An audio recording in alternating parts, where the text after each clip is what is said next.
একটি বহুমাত্রিক শ্রেণীকক্ষ পরিচালনা করবেন কিভাবে, বা আপনি শিক্ষক হিসাবে কিভাবে একটি মাল্টিপল ক্লাসরুম পরিচালনা করবেন, এর সবচেয়ে সুদক্ষ এবং সবচেয়ে সুন্দর উত্তর হলো, একটি বহুমাত্রিক শ্রেণীকক্ষ পরিচালনা করার জন্য আমি প্রতিটি সংস্কৃতির প্রতি সম্মান প্রদর্শন করব এবং প্রতিটি সংস্কৃতির কালচারের ঐতিহ্য, অনুষ্ঠান, গল্প শোনাবো এবং সেই সব ঐতিহ্যের ছেলেমেয়েদের কাছ থেকে তাদের বিষয়ে গল্প জানতে বা বলতে উৎসাহিত করব।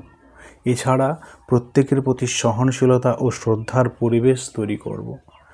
খুব সুন্দর এবং পয়েন্ট আউট করে উত্তর কিন্তু ইন্টারভিউররা পছন্দ করেন। তোমরা এই ধরনের প্রশ্ন উত্তর পেতে হলে অবশ্যই চ্যানেলটিকে সাবস্ক্রাইব করো এবং লাইক করো। আর তোমরা কোন ধরনের উত্তর জানতে চাও সেটা কিন্তু কমেন্টে জানাও।